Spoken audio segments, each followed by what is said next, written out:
días a todos y bienvenidos a un nuevo vídeo sobre el estudio de la profecía. Hoy terminamos este estudio con este último punto, el punto número 3, que habla sobre casos especiales y también la conclusión. Recordamos, hasta ahora hemos visto dos puntos, que es el punto sobre la profecía condicional, donde vimos que había profecías que eran condicionales, donde en la palabra profética la condición era expuesta, y luego vimos también como otras profecías eran condicionales, pero aparentemente parecían incondicionales porque la condición no estaba expuesta en el mensaje. Luego también vimos el punto número 2, donde vimos profecías que se cumplen de una manera diferente por motivos como, por ejemplo, la complejidad de la profecía, la riqueza de la palabra de Dios, etc.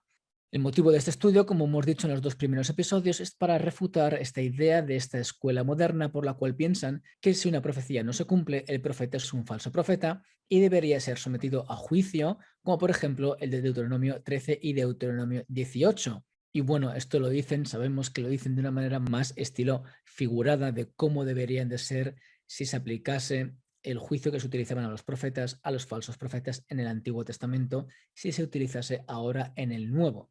Sin embargo, hemos visto como hay profecías que no se cumplen por diversos factores de la profecía. Condicionalidad, condicionalidad no expuesta en el mensaje, palabra profética que se cumple de una manera diferente, palabras proféticas con dos tipos de aplicación que vimos también la semana pasada. Y bueno, pues este punto vamos a ver también estos casos especiales donde veremos algo también parecido, ¿vale? Así que la intención de este estudio es mostrar cómo la palabra profética tiene mucha riqueza y cómo la manera de juzgar a un falso profeta pues no es solamente por los parámetros que esta escuela moderna intentan pues exponer como los únicos, ¿vale? Porque hemos visto y hemos hecho una lista de profetas que deberían, según ellos, ser sometidos a este juicio, puesto que la profecía no se cumplió, porque se ignora pues ciertos parámetros o principios proféticos como la condicionalidad, aunque no fuera expuesta, y otro tipo de cosas que hemos visto, ¿vale? Como siempre decimos, sabemos que existen falsos profetas, los hay y muchos, hay pocos verdaderos profetas, pero esto no indica que porque haya muchos falsos profetas, que no haya verdaderos profetas. También dijimos que existe una malinterpretación o descontextualización de Deuteronomio 13 y Deuteronomio 18, que como dijimos, también algún día podríamos hacer un estudio al respecto. Así que bueno, vamos a empezar con este tercer punto, donde vamos a explorar tres tipos de aspectos proféticos. Uno de ellos tiene que ver con el doble cumplimiento de la profecía, algo parecido a lo que vimos la semana pasada. Otro con cumplimiento en fases, donde la profecía se cumple de una manera progresiva. Y el último se trata de un par de casos donde vemos cómo el mensaje profético, aunque fuese verdadero, es mal interpretado por los profetas o las personas a las que el mensaje ha sido revelado.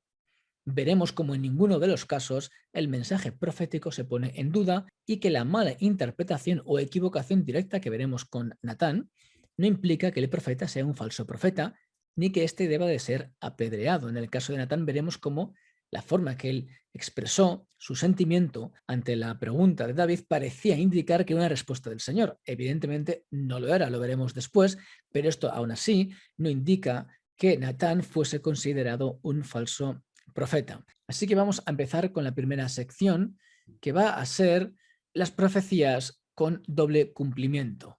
Este tipo de mensaje profético implica que las palabras proféticas tienen una interpretación y un cumplimiento que van más allá de lo que inicialmente parece indicar. Y este tipo de profecías las vemos mucho con el Mesías. Por ejemplo, en Oseas 11:1 vemos cómo dice lo siguiente: cuando Israel era muchacho, yo lo amé y de Egipto llamé a mi hijo. Cuanto más yo los llamaba, tanto más se alejaban de mí. A los Baales sacrificaban y a los ídolos ofrecían saumerios. Así que como vemos en este contexto, el profeta Oseas, el Señor por el profeta Oseas, está hablando acerca del pueblo de Israel y cómo este es su hijo y se alejaba de Dios. Y esto se ve claramente en el contexto, podéis leerlo más adelante y evidentemente en el versículo 2 también lo podéis ver, ¿vale?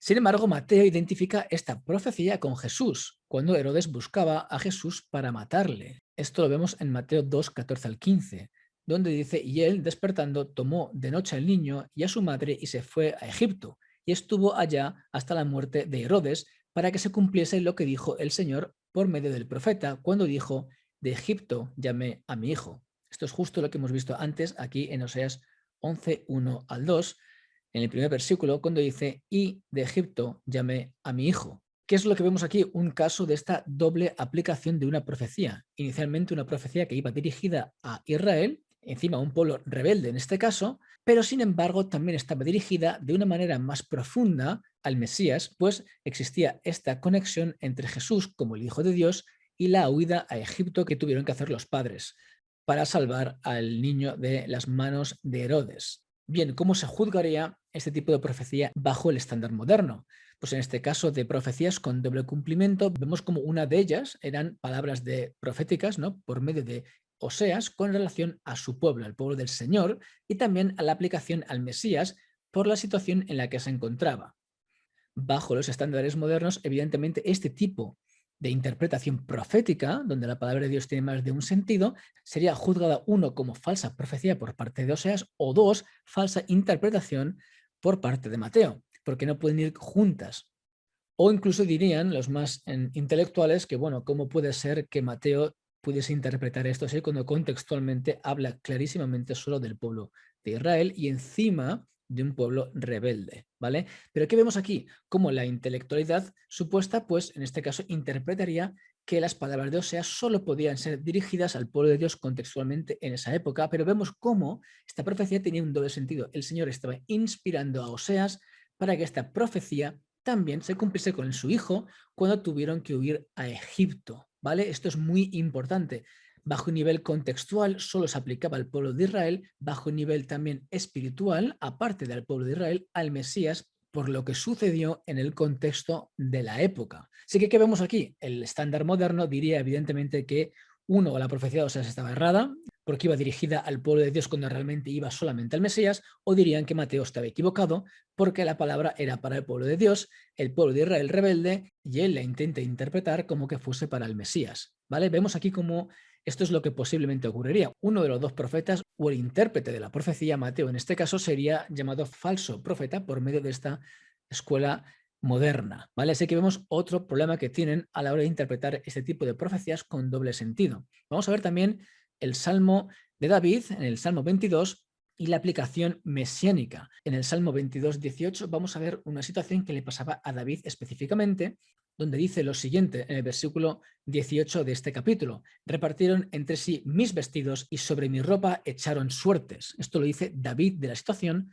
en la que se encontraba en ese momento, esta situación de desolación. Lo que vamos a ver ahora es cómo Juan utiliza esta palabra profética diciendo que también se cumple en Jesús cuando los soldados tomaron los vestidos de Jesús y los hicieron 4 partes. Esto lo vemos en Juan 19:24, donde dice: entonces dijeron entre sí, no la apartamos, sino echemos suertes sobre ella a ver de quién será. Esto fue para que se cumpliese la escritura que dice: repartieron entre sí mis vestidos y sobre mi ropa echaron suertes. Y así lo hicieron los soldados. Sí que vemos aquí otro caso de doble aplicación de una profecía. Inicialmente, estas palabras eran dirigidas específicamente a David en su momento de angustia que él tenía, esos momentos malos que le estaba pasando. Sin embargo, Juan también aplica estas palabras personales de David, de esta situación que estaba ocurriendo en un momento determinado, para hablar de lo que ocurriría con el Mesías o lo que estaba ocurriendo con el Mesías. Así que vemos a David escribiendo sobre lo que pasaba a él, siendo inspirado por el Espíritu Santo para también hablar de lo que iba a pasar al Hijo de Dios en su encarnación. Esto es muy interesante porque también los eruditos dirían cómo puede ser que Juan interpretase esta profecía como una profecía que se cumpliese en Jesús cuando inicialmente no parece ni siquiera un mensaje profético, sino un mensaje de clamor de David. Sin embargo, vemos cómo este mensaje de clamor está inspirado. Es por esto que este tipo de profecía con doble cumplimiento bajo la escuela moderna, esta que quiere intentar subyugar a los profetas de hoy en día, pues dirían posiblemente que Juan, si estuviese en esa época, estaba mal interpretando una profecía porque ni siquiera inicialmente las palabras de David son palabras proféticas, pero sí lo son, ¿vale? Así que vemos este tipo de mensaje profético en la Biblia que se encuentra en lo que le ocurrió a David y cómo se le aplica al Mesías. Es súper interesante, por eso os dije que este estudio de la profecía es un estudio interesantísimo de lo que el mensaje profético en sí puede llegar a decir, ¿vale? Así que aquí con estos dos ejemplos vemos profecías que tienen doble cumplimiento, algo también parecido a lo que vimos la semana pasada, ¿vale? Ahora vamos a ver profecías que son cumplidas por fases. Esto es muy interesante. Por ejemplo, en Isaías 6, 9 al 10, vamos a ver el llamado del profeta Isaías y cómo una de las cosas que el Señor le dice que le va a ocurrir es cómo el pueblo iba a engrosar su corazón ante las palabras proféticas. Esto lo vemos en este apartado que dice: y dijo, anda y di a este pueblo, oíd bien y no entendáis, ved por cierto, mas no comprendáis, engruesa el corazón de este pueblo y agrava sus oídos y ciega sus ojos, para que no vea con sus ojos, ni oiga con sus oídos, ni su corazón entienda, ni se convierta y haya para él sanidad. Sin embargo, vamos a ver cómo esta profecía, especialmente dirigida a Isaías en su contexto, en el momento histórico en el que él estaba viviendo, se va a cumplir también en el ministerio de Jesús. Que vemos aquí una profecía con un aspecto progresivo, ¿vale? Que inicialmente parece que solamente está dirigido a Isaías. En Mateo 13 vemos como dice lo siguiente, en el versículo 13 al 14. Por eso les hablo por parábolas, dice Jesús, porque viendo no ven y oyendo no oyen ni entienden, de manera que se cumple en ellos la profecía de Isaías que dijo: de oído oiréis y no entenderéis, y viendo veréis y no percibiréis. Vemos aquí una profecía de Isaías sobre lo que iba a pasar al pueblo de la época, que vemos como Jesús dice que también pasa en esta época. Una profecía que iba dirigida a Isaías de lo que iba a pasar a él con el pueblo de la época. El resultado de este pueblo de la época engrosando su corazón le ocurrió también a Jesús con el pueblo de la época. Interesantísimo. Pero es más, esta misma profecía es cumplida en el ministerio de Pablo cuando éste predicó a los judíos en Roma. Y esto lo vemos en Hechos 28, 24 al 28, donde dice lo siguiente: y algunos asentían a lo que se decía, pero otros no creían. Y como no estuviesen de acuerdo entre sí, al retirarse les dijo Pablo esta palabra: bien habló el Espíritu Santo por medio del profeta Isaías a nuestros padres diciendo: ve a este pueblo y diles, de oído oiréis y no entenderéis, y viendo veréis y no percibiréis, porque el corazón de este pueblo se ha engrosado, y con los oídos oyeron pesadamente, y sus ojos han cerrado, para que no vean con los ojos y oigan con los oídos y entiendan de corazón y se conviertan y yo los sane. Sabed pues que a los gentiles es enviada esta salvación de Dios y ellos oirán. ¿Qué vemos aquí? Pues vemos otra vez cómo la profecía de Isaías no solamente se cumple con Isaías en su contexto y las palabras iban dirigidas a Isaías, sino también esas palabras se aplican de una manera también a Jesús y al pueblo a quien Jesús estaba hablando, y ahora también se aplica a Pablo y al pueblo al que Pablo estaba hablando. Esto es súper interesante porque vemos una profecía con un cumplimiento progresivo, ¿vale? Se aplica en esa época de Isaías, pero también se aplica en la época de Jesús y también se aplica en la época después de la resurrección de Jesús con el ministerio de Pablo.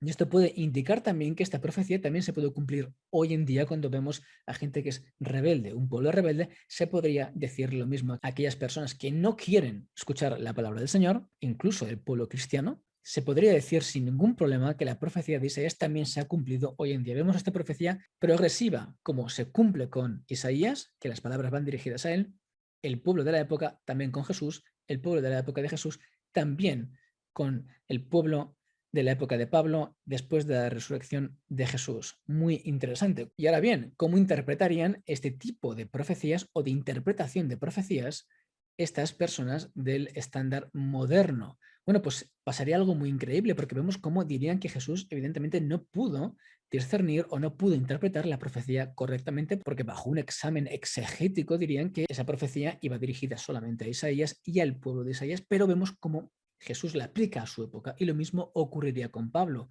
Bajo el estándar moderno no podrían comprender esto y dirían evidentemente que uno de los dos, o evidentemente los dos, estaban errados en la manera que tenían de interpretar la profecía. Recordemos que por eso el Señor pone ministerios de interpretación, porque es importante para el crecimiento de la iglesia. Así que lo que estamos viendo es que el estándar moderno tendría un problema aquí también a la hora de interpretar profecías, ¿vale? Reitero, seguirían pensando que interpretar este tipo de profecías en la época de Jesús o en la época de Pablo sería ir en contra de lo que el mensaje profético del Señor le dijo a Isaías y al pueblo de la época. Pero como vemos, es una profecía progresiva, se cumple en esa época y también en la época de Jesús, en la época de Pablo, y me atrevería a decir que sin lugar a dudas hoy en día también. Seguimos viendo más.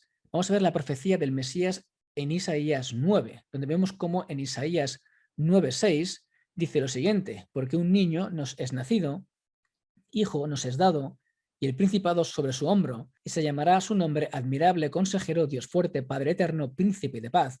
Lo dilatado de su imperio y la paz no tendrán límite sobre el trono de David y sobre su reino, disponiéndolo y confirmándolo en juicio y en justicia desde ahora y para siempre. El celo de Jehová de los ejércitos hará esto. ¿Qué vemos aquí?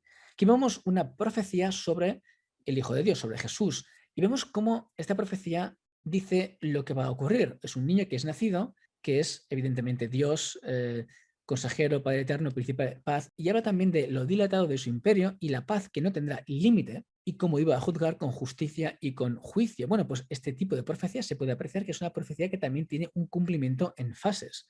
La primera fase la vemos claramente en el nacimiento de Jesús, en la encarnación del Mesías. Nació. Sin embargo, la segunda parte, esta parte en la que el Señor iba a instaurar su imperio con la paz sin límite, confirmando su trono y juzgando en juicio y en justicia para siempre, ocurrirá después. Esto lo vemos en la segunda venida de Jesús y esto lo vemos, por ejemplo, en Mateo 25, 31 al 32, donde dice: cuando el Hijo del Hombre venga en su gloria y todos los santos ángeles con él, entonces se sentará en su trono de gloria y serán reunidas delante de él todas las naciones y apartará los unos de los otros como aparta el pastor las ovejas de los cabritos.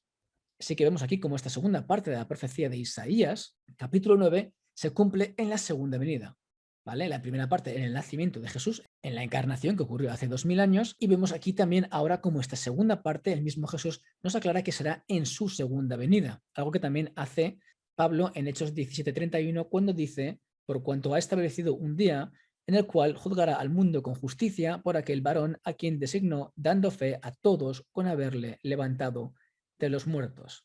Así que estamos esperando a ese día. ¿Qué vemos aquí? Profecía de Isaías 9, 6 al 7, que es una profecía que tiene un doble cumplimiento.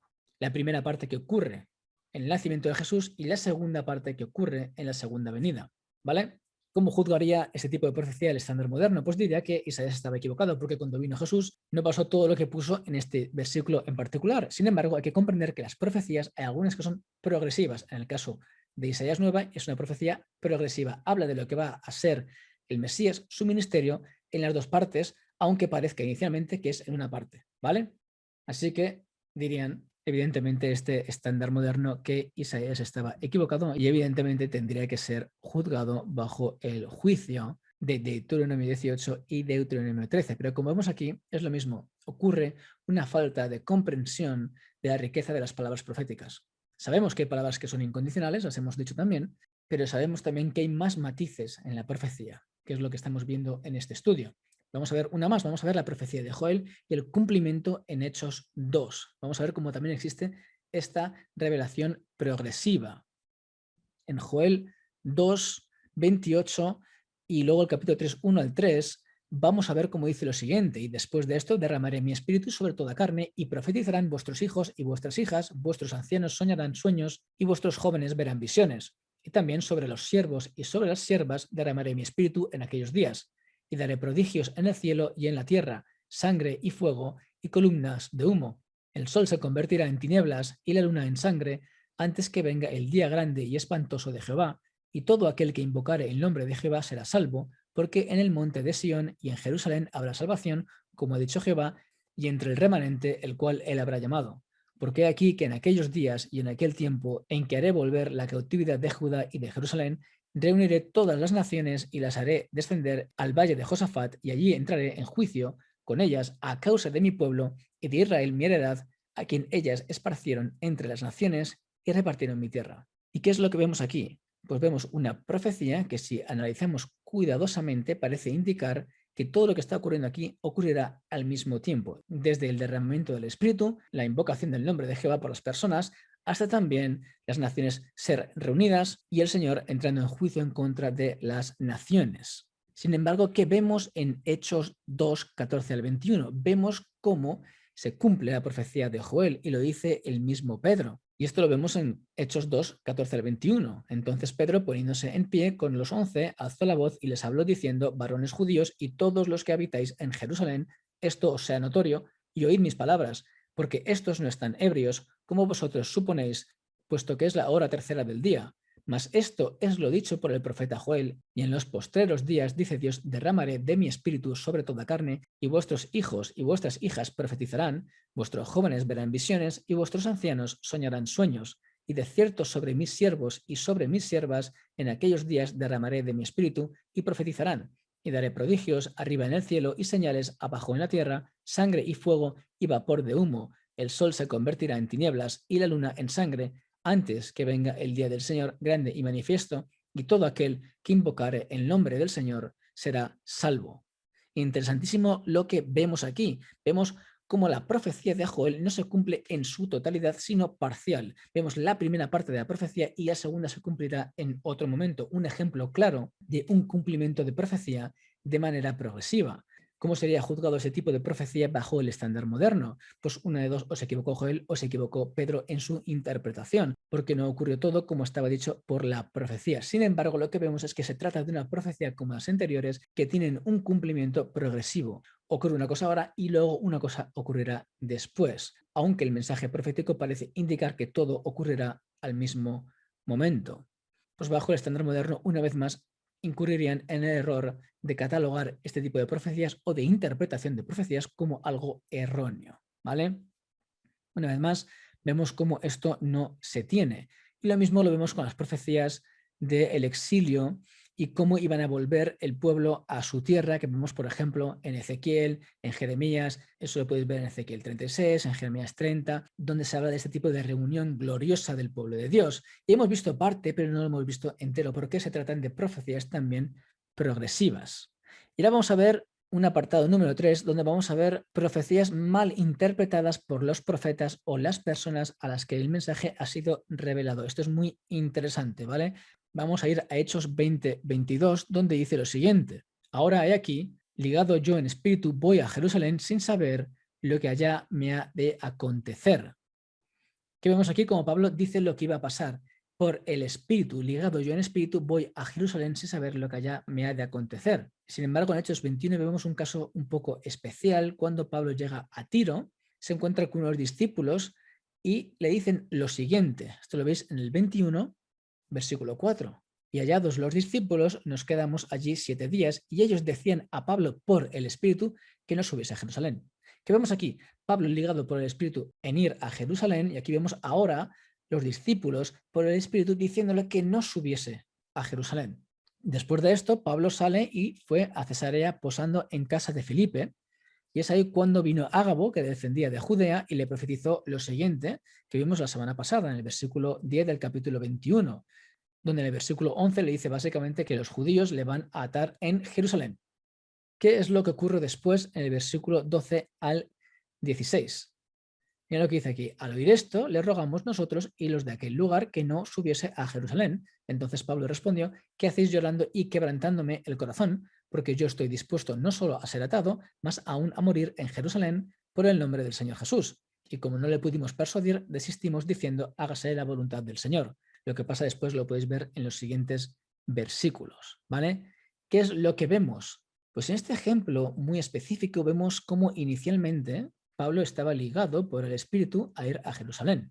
Algunos dicen que esta forma de ser ligado a ir por el Espíritu no se trata específicamente del Espíritu Santo, sino de su propia persona que quería ir a Jerusalén, ¿vale? No queda claro, pero bueno, es lo que algunos piensan. Pero lo que vemos después, sea como fuere, aunque yo posiblemente es el Espíritu Santo que le estaba dando esta sentido de ir a Jerusalén, vemos claramente que el profeta Ágabo habla por el Espíritu Santo y le dice que sí que tiene que ir a Jerusalén.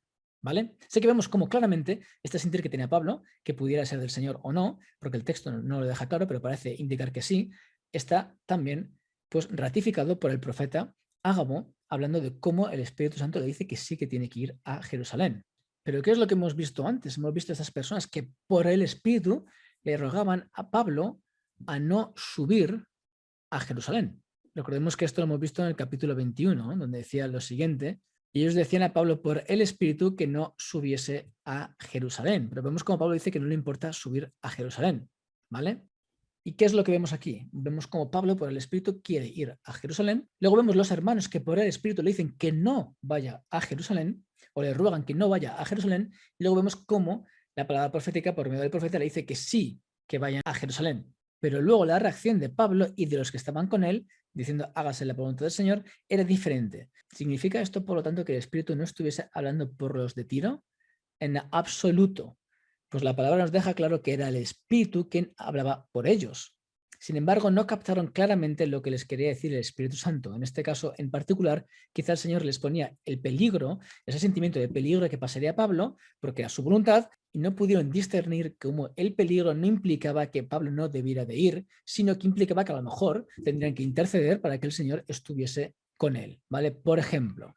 Así que es posible que el sentir que tuvieran los de Tiro era este sentir que les daba el Espíritu Santo para que ellos viesen o supiesen de antemano, quizá para orar, que iba a haber peligro en el viaje de Pablo a Jerusalén. Era una especie de advertencia para que supieran que iba a ser un viaje peligroso. Por lo tanto, vemos cómo el sentimiento del espíritu de los de Tiro era un sentimiento real, sentían ese tipo de peligro y no querían que subiesen, pero no pudieron comprender que era la voluntad del Señor que subiesen. Por lo tanto, vemos cómo el sentimiento del espíritu de los de Tiro era real. El problema es que no pudieron comprender para qué propósito era y que era la voluntad de Dios que Pablo subiera a Jerusalén. Este sentimiento puesto por el Espíritu de Dios a los de Tiro se podría tratar de un sentimiento profético, pues tenía un mensaje de algo que ocurriría también en el futuro. ¿Cómo sería este tipo de caso juzgado bajo el estándar moderno? Pues como en los casos anteriores, donde las profecías, por ejemplo, condicionales, donde la condición no estaba representada en la palabra profética, pensarían que eran palabras falsas, ¿no? Pues pensarían que los de Tiro no escucharon la palabra de Dios de verdad y por lo tanto este sentimiento profético sería condenado a ser una falsa profecía. Los de Tiro serían clasificados como falsos profetas y bajo el juicio que ellos estiman de Deuteronomio 18 y Deuteronomio 13 deberían ser puestos evidentemente a muerte. Como sabemos, sabemos que esta vertiente moderna lo dice de forma figurada, pero vemos aquí como este sentimiento del espíritu que ellos tenían sería considerado como una falsa profecía. Sin embargo, no era una falsa profecía, era un sentimiento que no supieron escudriñar completamente. Es por esto que Agabo vino y que también la confirmación del espíritu por medio de Pablo dejó claro que sí que tenía que ir a Jerusalén, ¿vale? Y ahora vamos a ver el caso de Natán, que es un caso muy interesante que podéis ver en 2 de Samuel 7, 1 al 3 y también en 1 de Crónicas 17. Aquí vamos a ver un caso donde el profeta Natán da un mensaje que es posiblemente interpretado como un mensaje profético por David, puesto que lo dijo el profeta, ¿vale? Vamos a ver cómo el mensaje no era correcto. ¿Y qué es lo que nos narra el contexto? Se nos narra cómo David se da cuenta que él vive en un lugar más lujoso que la casa de Dios y tiene el deseo de construir un templo. Ante este deseo, el profeta Natán le dice que construya el templo porque Jehová está contigo. Esto lo veis aquí en este versículo 3 del capítulo 7 de 2 de Samuel.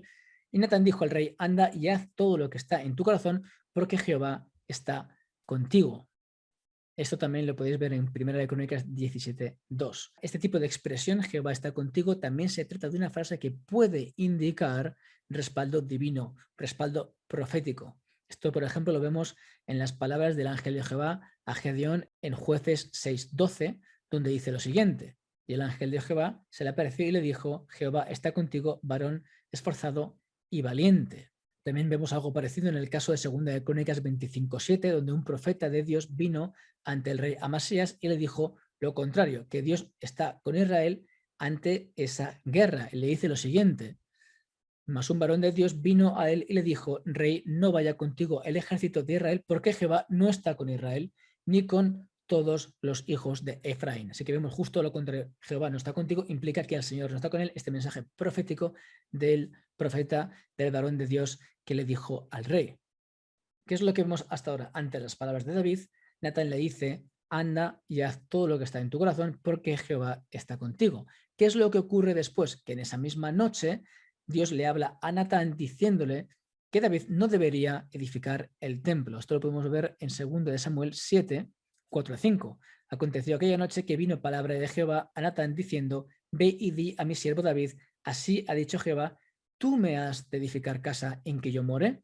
Luego un poco más adelante podemos ver cómo dice, y cuando tus días sean cumplidos y duermas con tus padres, yo levantaré después de ti a uno de tu linaje, el cual procederá de tus entrañas, y afirmaré su reino. Él edificará casa a mi nombre, y yo afirmaré para siempre el trono de su reino.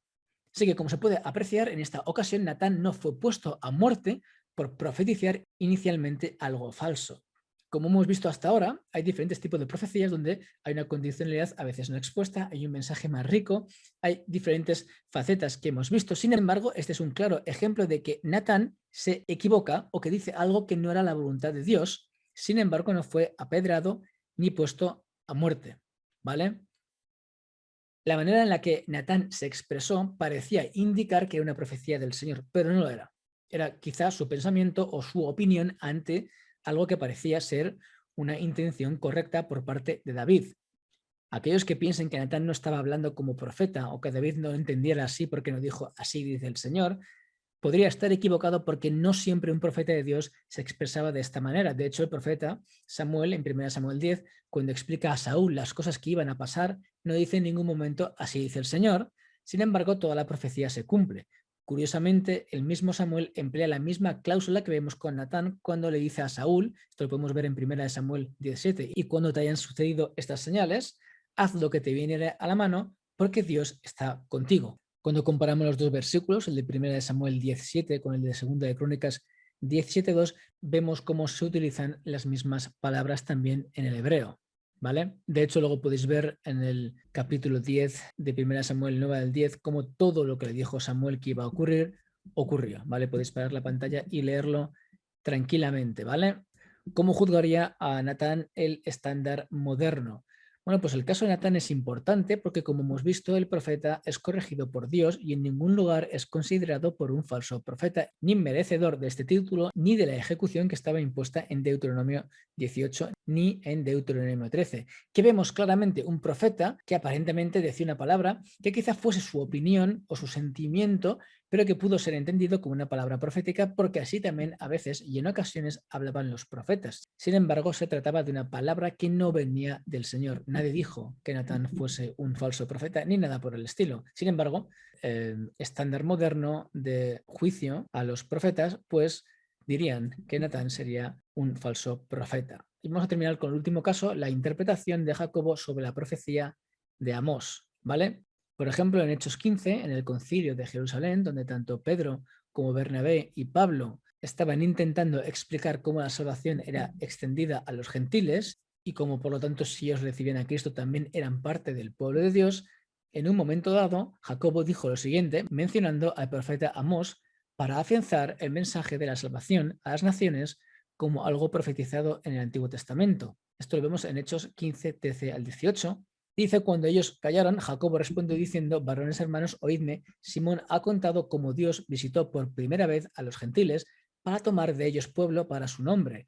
Y con esto concuerdan las palabras de los profetas, como está escrito, después de esto volveré y reedificaré el tabernáculo de David, que está caído, y repararé sus ruinas y lo volveré a levantar, para que el resto de los hombres busque al Señor y todos los gentiles sobre los cuales es invocado mi nombre. Dice el Señor, que hace conocer todo esto desde tiempos antiguos. Lo que estaba aquí mencionando Jacobo es al profeta Amós en el capítulo 9, versículos 11 al 12, que dice lo siguiente. En aquel día yo levantaré el tabernáculo caído de David y cerraré sus portillos y levantaré sus ruinas y lo edificaré como en el tiempo pasado, para que aquellos sobre los cuales es invocado mi nombre posean el resto de Edom y a todas las naciones, dice Jehová, que hace esto. Es importante también remarcar que Jacobo hace referencia a la versión de la Septuaginta donde no pone Edom. Pero ¿qué es lo que vemos aquí? Vemos como la profecía de Amós habla claramente de cómo es la ciudad de Edom a la que se llama en posesión para su pueblo. Sin embargo, vemos aquí cómo Jacobo interpreta esto posiblemente como una profecía con doble significado, uno con sentido territorial y otra con sentido espiritual, donde implica también que los gentiles son parte del pueblo de Dios. En ninguno de los casos nadie pondría en duda ni las palabras de Amós, evidentemente, ni la interpretación de Jacobo, ¿vale? Esto es muy importante para ver cómo a veces las palabras proféticas también tienen este tipo de significado tan rico como el que estamos viendo, ¿no? ¿Vale? Esto es muy importante tenerlo en cuenta. Así que, ¿qué podemos ver como conclusión de los casos especiales? Bueno, pues en esta sección hemos podido ver unos casos especiales donde la palabra profética tiene doble cumplimiento. En otros casos tiene un cumplimiento por fases. También hemos visto cómo la palabra o el sentimiento del espíritu, que es un sentimiento profético, puede ser también mal interpretado por algunos, como en el caso de los discípulos de Tiro. O en el caso de Natán, por ejemplo, se trata de un mensaje que no es dado directamente por el Señor. Pero lo importante de todo esto es que en ninguno de los casos vemos las repercusiones que los de la escuela moderna intentan demandar a los profetas de hoy en día. De hecho, no vemos ni represalias de ningún tipo, por ejemplo, por parte de Pablo en Hechos, y más importante, no vemos el juicio de Deuteronomio 18 aplicado al profeta Natán. Y bueno, ¿qué listas tenemos en este punto 3 de profetas afectados bajo el juicio moderno? Bueno, pues tenemos a Oseas, Mateo, Juan, Pablo, Joel, Ezequiel, los hermanos de Tiro y el mismo Natán. En ocasiones unos como profetas y en otras ocasiones otros como intérpretes de profetas. Así que lo que hemos podido apreciar a lo largo de este análisis o estudios sobre la profecía es que ésta tiene una naturaleza que puede implicar ramificaciones que a priori pueden ser difíciles de entender, pero esto no implica que la profecía sea falsa y no sea la palabra de Dios. Hemos visto casos donde una palabra profética auténtica no se cumple porque las profecías eran profecías condicionales donde la condición no siempre estaba explícita en el mensaje. En otras ocasiones hemos visto cómo la profecía se cumple pero de una manera diferente a la profetizada, que se había cumplido, por ejemplo, por fases, a través de modismos de la época o que simplemente representaban una interpretación más profunda de la que inicialmente parecía. En todos estos casos no vemos en ningún momento que los profetas sean juzgados bajo el juicio de Deuteronomio 18 y Deuteronomio 13, que nos indica cómo la interpretación de estos versículos está equivocada y descontextualizada. Sea como fuere, este análisis ha podido demostrar cómo la interpretación moderna de algunos teólogos sobre cómo se deben de juzgar las profecías y a los profetas no está basada en la aplicación de ciertas profecías en la Biblia. Esto, sin embargo, no implica que no haya falsos profetas en la actualidad, como también los había en la época bíblica. Tampoco implica que el no cumplimiento de una profecía sea siempre porque se trata de una profecía condicional, aunque la condición no esté expuesta al mensaje, o una profecía con un mensaje más profundo, o una profecía con doble aplicación, o una profecía progresiva. No siempre tiene que ser así. De hecho, hay veces que el cumplimiento de la profecía ratifica al profeta, pero también en momentos y en contextos, como por ejemplo vemos con Jeremías en Jeremías 28:9, donde el no cumplimiento de una profecía declaraba claramente que el profeta era falso. Sin embargo, hay que entender el contexto, porque es lo más importante. Y esto de Jeremías lo veremos después. Sin embargo, también hay que prestar atención con las profecías que se cumplen. Como vimos en Deuteronomio, también se nos habla de que hay profecías que se cumplen por falsos profetas, con señales inclusive, ¿vale? Tampoco implica que porque la profecía se cumpla es una profecía de verdad, porque hay profetas que van a intentarnos llevarnos a malos lugares, ¿vale? A romper esa relación con el Señor. Por eso en Deuteronomio 13, 1 al 2, veis cómo se pueden cumplir la señal o el prodigio del profeta falso, pero esta profecía del profeta falso o estos milagros inducían a ir en contra del Dios de Israel. Así que también son falsos profetas y lo podemos ver aunque la profecía se cumpla, ¿vale? Esto es muy interesante y tenemos que comprenderlo. Con todo esto, en este estudio, el mensaje que se quiere transmitir es que la manera en la que se juzga a un profeta verdadero del Señor es por su vida y por su testimonio. Si una persona que es considerada profeta tiene un testimonio bueno, conforme a la palabra de Dios, esta persona se trataría de un profeta de Dios. La palabra profética habría que juzgarla de la manera que se hacía en tiempos bíblicos, donde no todas las profecías eran incondicionales. También cabe remarcar que de la misma manera que los hermanos de Tiro interpretaron mal la palabra de Dios, esto también le puede pasar a algunos profetas del Señor. Y esto no implica que sean falsos profetas o que la palabra de Dios sea falsa. No obstante, y bajo un clima en el que existen falsos profetas, es muy importante conocer el testimonio y la vida de los profetas. Esto es algo que tenemos que tener en cuenta. Por eso también a veces que en la iglesia tiene que haber dones de profecía, dones de interpretación, sopesar las profecías, escudriñar las profecías y no menospreciarlas, como nos dice Pablo. Esto es lo importante del mensaje de la profecía de hoy en día para las iglesias. También cabe remarcar que de la misma manera que el Señor pudo hablar por una burra, como en Números 22, también puede hablar Dios por medio de vasos no dignos para dar un mensaje. Esto lo vemos, por ejemplo, en el caso de Abimelech, en el Génesis 23, donde Dios le dio una revelación. Este tipo de revelación son también revelaciones proféticas, porque las visiones y los sueños también se consideran mensajes proféticos. En todo caso, esto no implica que un caso excepcional, que representa en muchos casos la misericordia de Dios, implique que el vaso utilizado sea un profeta legítimo. Hay que saber siempre discernir y tener este espíritu de discernimiento que nos puede dar el Señor.